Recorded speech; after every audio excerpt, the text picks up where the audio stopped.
Hi friends, இன்னைக்கு நம்ம என்ன வீடியோ பார்க்க வந்திருக்கோம்னா part 2 அதாவது வந்து கோழி பண்ணையோட part 2 வீடியோ தான் இன்னைக்கு நம்ம பார்க்க வந்திருக்கோம். இதுல வந்து இவங்க என்ன பண்றாங்கன்னா சொந்தமா இன்குபேட்டர் தயாரிச்சு அது மூலமா இவங்களே குஞ்சு உற்பத்தி பண்ணிட்டு இருக்காங்க. அதாவது அடை வச்சு அவயங்காத்து அந்த மாதிரி பிரச்சனைகள்லாம் இல்லாம சிம்பிளா வந்து இவங்களே செஞ்சிட்டு இருக்காங்க. இது எப்படி செயல்படுத்தி வராங்க அப்படின்றத இன்னைக்கு பார்ப்போம். வாங்க ஃப்ரெண்ட்ஸ் வீடியோக்குள்ள போலாம்.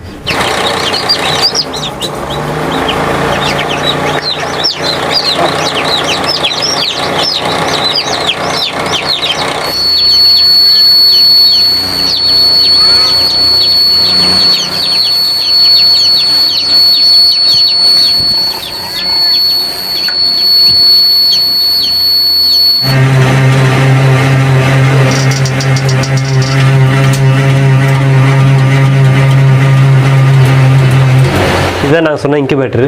இப்போ இது நாங்கள் எப்படி எவ்வளோ கெப்பாசிட்டின்னு பார்த்தீங்கன்னா ஒரு 500-600 எக்ஸ் வைக்கலாம். அது வீக்லி 100 வந்து அவுட்புட் எடுக்கிற மாதிரி நாங்கள் வந்து இதில் இது பண்ணியிருக்கோம். அதனால் 500 எக்ஸ் தாராளமாக வைக்கலாம். அப்படியே கொஞ்சம் ஓப்பன் பண்ணி காட்டுங்கண்ணா. கண்டிப்பாக. இது வந்து நீங்களே சுயமாக செஞ்சதாங்க? ஆமாம், இது நாங்களே ரெடி பண்ணுறது. நம்மளுக்கு வந்து இன்குபேட்டர் ரெடி பண்ணுற ஒரு ஐடியா இருக்குது. அதனால் இது நான் ஃபுல் அண்ட் ஃபுல் நாங்களே பக்காவான இருக்கும். உங்களுக்கு பார்க்குறதுக்கு உங்களுக்கு தெரியும். ஆனால் இது கம்பெனி அளவுக்கு ஈக்குவலாக இருக்கும், அதை தாண்டியே இருக்கும். உங்களுக்கே பார்த்தா அது தெரியும். இது மூலிமா நீங்கள் ஒரு மாதத்துக்கு நீங்கள் எத்தனை குஞ்சுகள் இறக்குமதி பண்ணுறீங்க? இது நாங்கள் 5 நாளைக்கு வந்து 100 எக்கு லோட் பண்ணுவோம். ஒரு டே பார்த்தீங்கன்னா 101 எக்கு வரும். அதனால் இப்போ வந்து இந்த எக்கு வச்சுருக்கோம்னா அடுத்து வந்து கண்டினியூஸாக இப்போ 21 நாள் ஃபஸ்ட்டு லோட் பண்ணுவோம். 21 நாள் இந்த அடுத்தது ஒரு 5 நாள் கணக்கு பண்ணி நாங்கள் வந்து அடுத்த இது லோட் பண்ணுவோம். இந்த மாதிரி லோட் பண்ணும்போது ஃபஸ்ட்டு ட்ரே எடுத்துட்டிங்கன்னா அந்த ஸ்பேஸ் வந்து எம்டி ஆகிடும். உடனே அடுத்த 5 நாளில் நீங்கள் லோட் பண்ணிக்கிட்டே இருக்கலாம். ஃபஸ்ட்டு டைம் மட்டும் உங்களுக்கு 21 நாள் ஆகுமே தவிர அடுத்ததான் வீக்லி அடுத்த 5 டேஸ்க்கு நீங்கள் லோட் பண்ணிக்கிட்டே இருக்கலாம். உங்களுக்கு சராசரியாக மாதம் பார்த்தீங்கன்னா உங்களுக்கு ஒரு 6 டேஸ்க்கு ஒரு 100 எக்ஸ்னாலும் நீங்களே கணக்கு பண்ணிக்கலாம். 500 எக்ஸ் தாராளமாக வரும் உங்களுக்கு. சரிங்கண்ணா, அதை அப்படியே க்ளோஸ் பண்ணுறீங்கண்ணா. இந்த குஞ்சு பிரிச்சு இருக்குல்ல, இதை கொஞ்சம் நம்ம பார்த்துடலாமா? கண்டிப்பாக. ஓகேண்ணா. இப்போ பார்த்தீங்கன்னா இதான் ஹேச்சரு. நம்ம இதுக்கு முன்னாடி பார்த்தது செட்டரு. அதாவது 18 டேஸ் அதில் இருக்கணும். அடுத்து வந்து 3 டேஸ் வந்து லாஸ்ட் 3 டேஸ் இதில் இருக்கணும். இதெல்லாம் உங்களுக்கு வந்து முட்டை பொரிச்சு வரும். இப்போ பார்த்தீங்கன்னா இது வந்து 20 டேஸ் கிட்டத்தட்ட ஆயிடுச்சு. 21 டேஸ் இன்னைக்கு. அதனால் பொரிச்சு வந்திருக்கு, நீங்களே பார்க்கலாம். இப்போ பார்த்தீங்கன்னா இது வந்து உங்களுக்கு ஹீட்டை வந்து இது பண்ணுறதுக்காக, ஹீட் கொடுக்கறதுக்காக நம்ம சர்க்குலேஷனுக்காக ஒரு ஃபேன் வச்சுருக்கோம் பாருங்க. இது வந்து இது வந்து ஏர் சர்க்குலேஷன் பண்ணும். பின்னாடி பார்த்தீங்கன்னா ஒரு எக்ஸாஸ்ட் ஃபேன் வச்சுருக்கேன் பாருங்க. அது எதுக்காக நான் வச்சிருக்கிறது? எக்ஸாஸ்ட் இப்போ நீங்கள் பார்த்தீங்கன்னா வந்து ஹீட் ஆகும்போது உங்களுக்கு வந்து நார்மல் டெம்பரேச்சரை விட செட் பண்ணுற டெம்பரேச்சரை விட இங்கே ஹை ஆகிடும். அப்போ வந்து எக்ஸாஸ்ட்டு கண்டிப்பாக நமக்கு தேவை. இப்போ ஒரு அலாரம் சவுண்டு கேட்குது பாருங்க.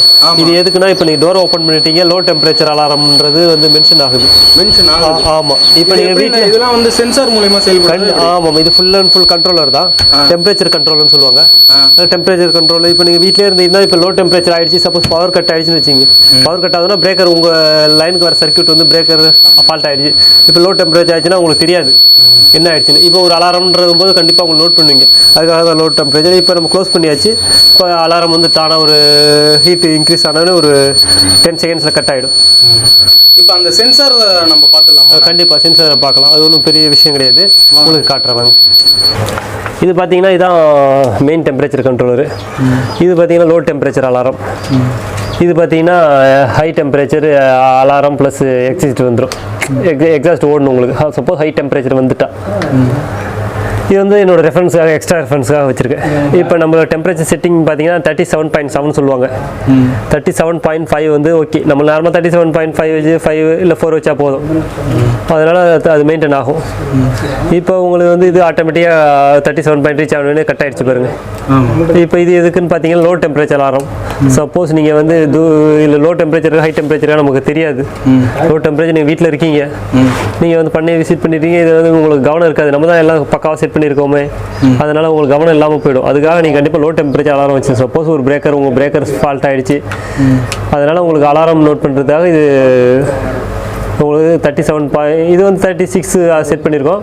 அதில் 36 அலாரம் வந்து டோர் ஓப்பன் ஆகிடுச்சு அப்படின்னும் போது உங்களுக்கு அலாரம் காட்டும்.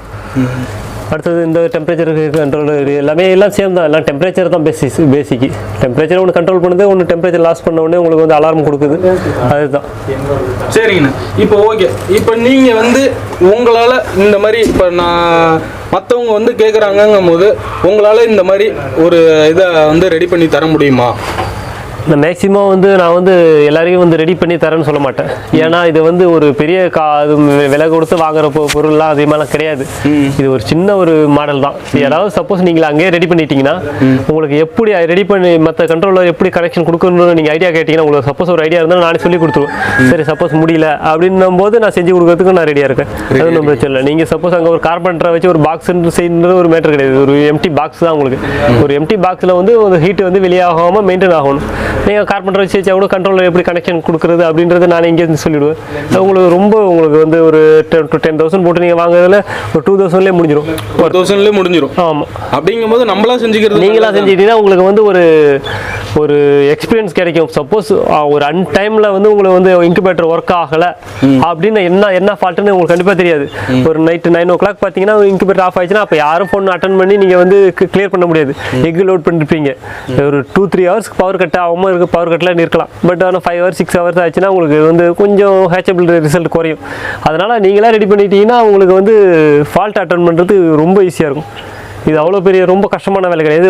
ஒரு டைம் நீங்கள் செஞ்சிட்டீங்கன்னா 2வது டைம் நீங்களே இன்னொரு இன்குபேட்டர் செய்கிற அளவுக்கு உங்களுக்கு கேப்பபிள் வந்துடும். சூப்பர்ண்ணா, சூப்பர். ரொம்ப நன்றிண்ணா. கண்டிப்பாண்ணா.